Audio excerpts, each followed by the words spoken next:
hablar de la Santa Cena.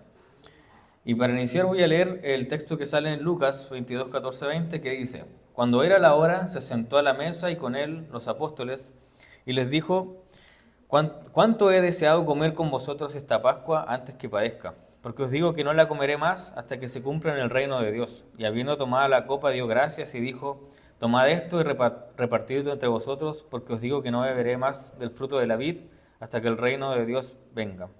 Y tomó el pan y dio gracias y lo partió y les dio diciendo: Esto es mi cuerpo que por vosotros es dado. Haced esto en memoria de mí. De igual manera, después que hubo cenado, tomó la copa diciendo: Esta copa es el nuevo pacto en mi sangre que por vosotros se derrama. Como vemos ahí, hay 4 textos que hablan específicamente de la Santa Cena. En el libro de Hechos también se menciona el partimiento del pan y esas cosas, pero es como no lo habla explícitamente. Bueno, tenemos una relación obvia entre la Pascua y la Santa Cena, como la mayoría de nosotros sabe. La Santa Cena tiene como modelo la Pascua del Antiguo Testamento, y ambas se caracterizan por ser una ocasión en la que Dios se reúne con su pueblo sobre la base del sacrificio realizado y aceptado. Entonces, una unión entre Dios y su pueblo como una celebración. Y la conexión entre la Pascua y la Santa Cena es completamente obvia, porque el Señor instituye la Santa Cena en el día de la Pascua, mostrando la abolición de la primera y el inicio de la segunda. Entonces vemos aquí, hacia el lado derecho, que en la Pascua tenemos la liberación de la esclavitud del pueblo de Dios de Egipto, y esta es una clara analogía a la libertad del pecado que fue obtenida por nuestro Señor Jesucristo en la cruz. Y la verdad es que no me quiero detener mucho en esto, en esta relación, primero porque es bien sabida, y otra porque quiero enfocarme mayormente en lo que significa la Santa Cena para la iglesia y para el creyente individual. Entonces, como dije anteriormente, en 4 textos específicos, pasajes específicos, encontramos de manera explícita cómo se habla y se instituye la Santa Cena. Tenemos Mateo, Marcos, Lucas y también el apóstol Pablo en 1 Corintios capítulo 11.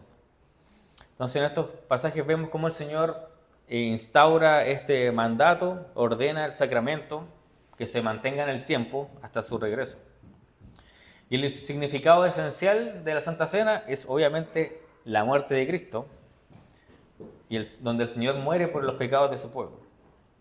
Entonces, en cierta forma, este sacramento es una representación visual del carácter expiatorio de la muerte del Señor.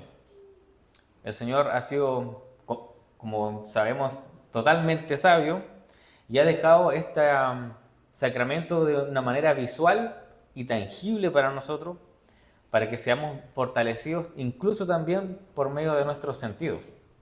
Eso es importante tenerlo en cuenta. Entonces, hablé de un sacramento. ¿Qué es un sacramento? Y debido a que su origen es un mandato de Cristo, tanto la cena como el bautismo son considerados sacramentos, y ninguno más que esos. Son signos y sellos santos del pacto de gracia, directamente instituidos por Dios, obviamente. Y para mostrar una diferencia entre la relación del bautismo y la Santa Cena, podemos decir de forma resumida que el bautismo es la entrada al pacto de gracia y la Santa Cena es el alimento continuo para los que están dentro del pacto. Y esa es la relación entre bautismo y Santa Cena. Entonces, en cuanto a esto, se nos pueden surgir bastantes preguntas. Por ejemplo, ¿cuántas veces un cristiano debería participar de la Cena del Señor? En alguna iglesia lo hacen una vez al año, una vez al semestre, todas las semanas, o nosotros, por ejemplo, una vez al mes. Y no existe un texto explícito que hable de la frecuencia de la Santa Cena. Sin embargo, en el Nuevo Testamento vemos que continuamente la iglesia se reunía y celebraba la Santa Cena. Por lo tanto, nosotros podemos concluir que conmemorar esto continuamente es parte de la orden de Jesucristo y también de la tradición de la iglesia primitiva. O sea, se tiene que realizar sí o sí, no hay un número indicado, pero debería darse frecuentemente, sobre todo porque más adelante vamos a ver cuáles son los beneficios de esto. ¿Quiénes pueden participar de la cena? Esa es una pregunta común también. Y a pesar de que en la Escritura hay ciertos requisitos, sobre todo en 1 Corintios, existe un cierto desconocimiento de quién en realidad podría participar en la cena, a quién va dirigido. Y el Catecismo de Heidelberg lo declara de esta manera: tan solo aquellos que se duelan verdaderamente de haber ofendido a Dios con sus pecados, confiando en ser perdonados por el amor de Cristo y que las demás flaquezas quedarán cubiertas con su pasión y muerte, y que también deseen fortalecer más y más su fe y mejorar su vida. Pero los hipócritas y los que no se arrepienten de verdad comen y beben su condenación. Se resume la respuesta del Catecismo diciendo que se deduce entonces que la cena del Señor no es para todo tipo de hombre, ni siquiera para los que participan en una iglesia de forma visible o son miembros. Esta es solamente para quienes realmente han llegado con arrepentimiento a las plantas del Señor y anhelan continuar su proceso de santificación. Vamos a hablar un poco más detalladamente de esto. ¿Quiénes no pueden participar de la cena? La Santa Cena es exclusiva, hermanos. Y esta exclusividad tiene base escritural. No es porque a la iglesia se le ocurre que alguien puede o no puede tomar. La Santa Cena en su origen solamente fue realizada por Cristo y sus discípulos.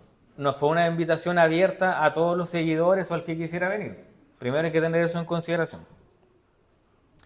Fue una instancia íntima entre Cristo y las personas que habían dejado su vida para seguirle. Tenemos además de eso, que también es exclusivo, porque en 1 Corintios encontramos que hay un requisito del autoexamen. Y esta es otra defensa escritural, obviamente, de la exclusividad, donde se nos llama al autoexamen para poder participar en la cena del Señor. Entonces, quien no venga con la intención de purificarse y de crecer espiritualmente,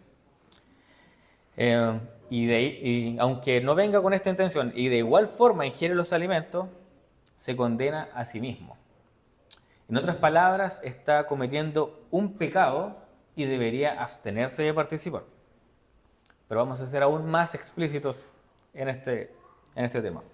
Exclusiones. Primera parte. Las personas que no sean parte de la Iglesia de Cristo de manera formal no pueden participar. Es decir, quienes no han sido bautizados ni hayan hecho una profesión de fe pública delante de la iglesia.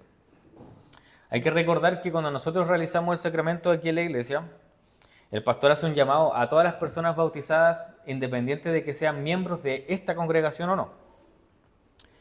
Porque se considera que si esta persona es bautizada en otra iglesia, miembro activa de otra iglesia, es un cristiano real.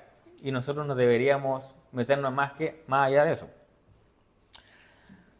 Entonces, las personas que forman parte de la congregación de la manera activa también pueden verse excluidas, por ejemplo, los niños. Si bien es cierto, los niños en el Antiguo Testamento participaban de la Pascua, era un momento familiar de aprendizaje, este requisito del autoexamen del que hablamos recién los excluiría. Entonces, solamente después de una edad prudente y cuando hayan hecho una profesión de fe, pueden realizarlo. B. Los miembros formales de la iglesia, o sea, personas que están bautizadas y forman parte de la iglesia, también pueden ser excluidas. La condición presente de la vida espiritual del creyente debe ser tomada en cuenta durante el autoexamen. Y también por parte de los líderes, como dice. Entonces, nuestra cercanía con Dios, la relación que tenemos nosotros con los demás hermanos, son puntos que debemos considerar al momento de participar en la Santa Cena. O sea, si yo tengo un problema con un hermano, claramente yo no debería participar, al menos hasta que me arregle con ellos. Y esto obviamente del autoexamen es por decisión propia, porque los líderes de la iglesia no pueden darse cuenta si es que yo estoy participando indignamente o mientras peco o enojado con un hermano, claramente. Por lo que aquí entra a jugar la honestidad de cada uno. Ahora es importante aclarar que aunque estemos pecando, si nuestro corazón realmente quiere dejar el pecado, quiere cambiar, quiere arrepentirse, no deberíamos excluirnos de participar. Porque la cena está para eso, para fortalecernos, para ayudarnos por medio de la gracia del Espíritu Santo. Tampoco la falta de seguridad de si somos salvos o no debería hacer que nosotros no participemos. Porque la Santa Cena es para fortalecer la fe. Entonces, si no estamos seguros de nuestra salvación, participar en la cena es algo que deberíamos hacer. Después vamos a hablar un poco más de los beneficios porque lo quiero dejar hasta el final. Como mencionaba aquí, también es la labor de los líderes velar por el cuidado de la Santa Cena. Entonces, si alguna vez nosotros nos vemos excluidos, que los líderes nos dijeron, usted hermano, es mejor que se abstenga de participar, por el motivo que sea, no es porque los demás hermanos que participan sean más santos que yo, o tengan vidas más puras que yo, o que los líderes me están castigando, porque el trasfondo de esto, de la exclusión, es mucho mayor que solamente un castigo o algo así. Primero, al ser excluidos significa que estamos siendo disciplinados, y al ser disciplinados se espera de nosotros una reacción de arrepentimiento y de restauración. Entonces es para hacernos un bien, para que podamos participar dignamente de la cena. Y segundo, es un deber de los líderes cuidar la santidad del sacramento. ¿Qué quiere decir con esto? Que si los líderes están viendo que hay una persona que está pecando deliberadamente, ellos están obligados a decirle que no participe. ¿Por qué cuidar el sacramento? Porque el sacramento es santo y ellos son los responsables de a quién dárselo o no. Pero es imposible que los líderes vean el corazón de nosotros, como dije anteriormente, por lo que la acción de la profesión de fe es necesaria. Por lo tanto, por eso que decíamos anteriormente que el bautismo y la profesión de fe era necesaria, porque es la única forma que ven los líderes de que la persona tenga un compromiso, porque hasta ahí solamente pueden ver claramente. Como decía anteriormente, si la impiedad de la persona, la incredulidad de la persona es externamente visible, los líderes están llamados a excluirlo, o por lo menos a decirle no participe. Ahora, si la persona participa o no, ya es problema de ellos. Este tema de la exclusividad de la Santa Cena puede parecernos un poco deliberado o una complejidad añadida por parte de la Iglesia, pero esto no es así por lo que dice la Escritura. Si analizamos los textos base sobre el momento en que Cristo instituye la cena, nos damos cuenta que la exclusividad del sacramento tiene un énfasis que nosotros no deberíamos pasar por alto. Por ejemplo, en el caso del Evangelio de Mateo dice, porque esto es mi sangre del nuevo pacto, que por muchos es derramada para remisión de los pecados. Y Marcos dice, y les dijo, esto es mi sangre del nuevo pacto, que por muchos es derramada. Como está marcada ahí, por muchos, no por todos. Primero, cambio de diapo. En Lucas también tenemos que dice, y tomó el pan y dio gracias y lo partió y les dio diciendo, esto es mi cuerpo que por vosotros es dado. Haced esto en memoria de mí. Tenemos la palabra vosotros ahí. Y en 1 Corintios 11:24, y habiendo dado gracias lo partió y dijo, tomad, comed, esto es mi cuerpo que por vosotros es partido, no por todos. La sangre del nuevo pacto, la exclusividad de este sacramento es para muchos y para vosotros, no para todos.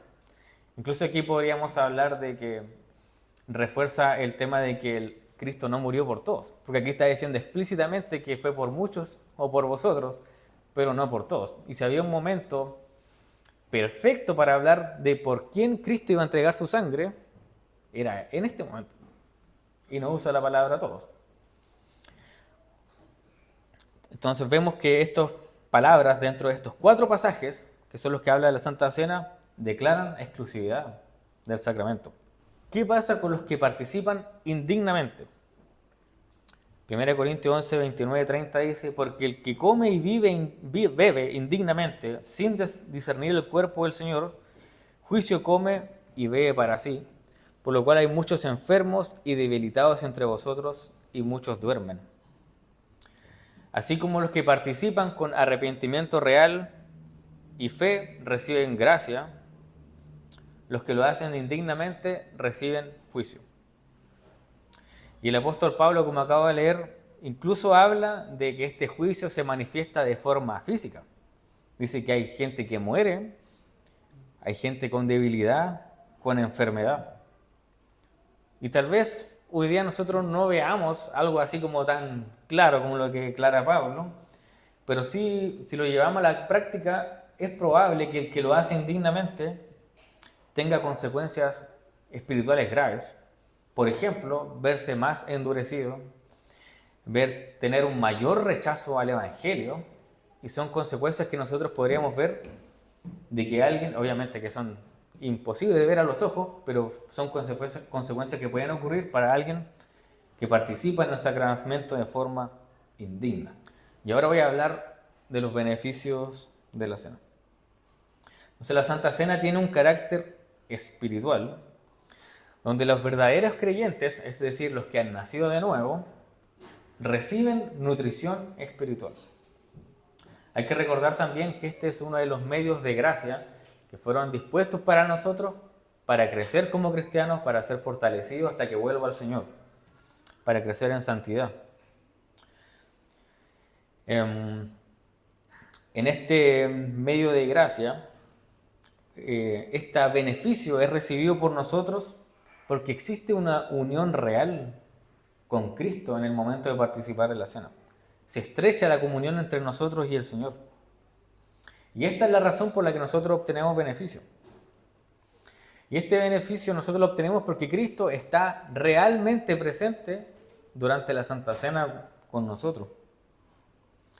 Y esta presencia real descarta completamente la idea de que la Santa Cena sea solo un simbolismo o un recordatorio o algo que nosotros tenemos que hacer porque Jesús dijo que había que hacerlo solamente, sino que es realmente necesaria para nuestra vida espiritual.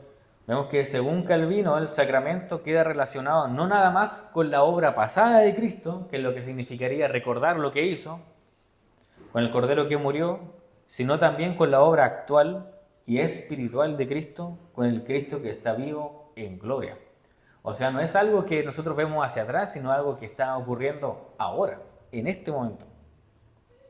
Y esta unión con Él y estos beneficios que nos trae, nos ayuda a perseverar hasta que Él vuelva, hasta la eternidad. Por lo que es de vital importancia el papel del Espíritu Santo en el creyente. Aquí tenemos más explícitamente qué beneficios podemos recibir por la Santa Cena. Primero, el fortalecimiento de la comunión del creyente con Cristo. Esto es ser más cercano al Señor, más hecho a su imagen. Y esto obviamente a nosotros nos da paz, seguridad en salvación, nos ayuda a perseverar hasta su regreso, nos fortalece en la fe, nos perdona, nos purifica, nos santifica y todo este tipo de cosas relacionadas. Todo este beneficio de los que acabo de hablar podría hacernos pensar de que la Santa Cena ahora es trascendental para nosotros. Porque si da tanta cosa, ¿por qué no me dan todos los días la Santa Cena? A lo mejor porque yo todos los días necesito la fortaleza. Y nos podrían llevar incluso a pensar de que la predicación parece que no es tan favorable como la Santa Cena. Y eso es lo que piensa, por ejemplo, la Iglesia romana, donde el culto completo gira en torno a la Eucaristía, al sacramento. Pero vemos que en realidad no es así y el sacramento, el Catecismo de Heidelberg lo deja claro. Dice por la pregunta 65, si por la sola fe participamos en Cristo y en todos sus beneficios, ¿de dónde viene la fe? La respuesta es, viene del Espíritu Santo que la produce en nuestros corazones por medio de la predicación del Santo Evangelio, que la confirma mediante el uso de los santos sacramentos. Es decir, no puede haber Santa Cena sin palabra. Porque ¿cómo puedo yo confirmar algo si no se me ha dicho nada que confirmar? Si antes no hay predicación, el sentido de la Santa Cena no tiene... la Santa Cena en realidad no tiene sentido. Sin explicación del Evangelio, la Santa Cena es solamente un acto simbólico. Por lo tanto, necesitamos entender qué es la Santa Cena antes de participar en ella. Y es por esto mismo que el sacramento no puede ser impartido por cualquier persona. Yo no puedo hacer la Santa Cena en mi casa, ni con la junta de vecinos, ni con mi grupo de amigos. Tiene que ser por un ministro debidamente ordenado y como parte del culto público donde la palabra es central. Entonces la Santa Cena por eso se hace en la iglesia, con un pastor, y si no está el pastor, otro ministro tiene que venir a hacerla, no la puede hacer cualquier persona. Entonces, para ir concluyendo, de todo lo que hemos hablado, sobre todo la parte de los beneficios, nos demuestra que en realidad es trascendental de que participemos en la Santa Cena. Nosotros no podemos vivir una vida completa como cristianos si no participamos de la Santa Cena. Si no recibimos todos los alimentos y los medios de gracia que el Señor ha dejado para nosotros. Entonces, no da lo mismo no venir al culto el día que sea la Santa Cena. No es subjetivo. No queda a mi disposición de ver, total, la tomo el otro mes. Y claro, obviamente el Señor es misericordioso y si Él no ha vuelto nos deja tomarla de nuevo el otro mes. Pero es importante para nuestra vida espiritual, así como la oración, así como oír la palabra, participar de la Santa Cena, no es secundario. Y la omisión de este medio de gracia y sacramento, de forma voluntaria y activa, nos debería hacer dudar de que hemos nacido de nuevo. Debería hacernos dudar de que en realidad somos cristianos y que entendemos el Evangelio. Por lo tanto, debería hacernos dudar de nuestra salvación, de que nos dé lo mismo participar en la Santa Cena. Para concluir, voy a leer lo que dice la Confesión de Fe de Westminster en su capítulo 29 sobre la Santa Cena. Dice: nuestro Señor Jesús, la noche que fue traicionado, instituyó el sacramento de su cuerpo y sangre, llamado la Santa Cena. Este sacramento debe ser observado en su iglesia hasta el fin del mundo, con el propósito de conmemorar perpetuamente el sacrificio de sí mismo en su muerte, para sellar en los verdaderos creyentes todos los beneficios de la misma, para nutrición espiritual y crecimiento en él, para mayor compromiso en y hacia todas las obligaciones que a él le deben, y para hacer un lazo y una garantía de su comunión con él y de los unos con los otros como miembros de su cuerpo místico. O sea, aquí incluso habla de que la comunión entre cristianos es mayor en la participación de la Santa Cena como comunidad. Y para terminar tengo un cuadro resumen con preguntas obvias y respuestas cortas por si algo no quedó claro de lo que hablé, aquí está el resumen. Entonces, ¿qué es la Santa Cena? Es un sacramento instituido por Cristo en el cual el pan y el vino representan su cuerpo y sangre y los creyentes participan espiritualmente de Cristo por la fe. Otra pregunta. ¿Es solo un símbolo o un recordatorio, también podríamos agregar? No. Aunque el pan y el vino son señales visibles, en la fe en Cristo, esta está presente espiritualmente y obra en los creyentes a través de este medio de gracia. ¿Para qué la instituyó Jesús? Para conmemorar su muerte, el nuevo pacto, fortalecer la fe de los creyentes y nutrirlos espiritualmente hasta que vuelva. Entonces también podríamos concluir de que una persona que no participa en la Santa Cena, al menos, si es que es salvo, es un débil espiritual, un inmaduro espiritual. ¿Está Cristo presente físicamente, por ejemplo, como cree la Iglesia romana, que está en el pan y en el vino? No físicamente ni carnalmente, sino espiritualmente y de manera real para la fe de los creyentes. ¿Quiénes pueden participar?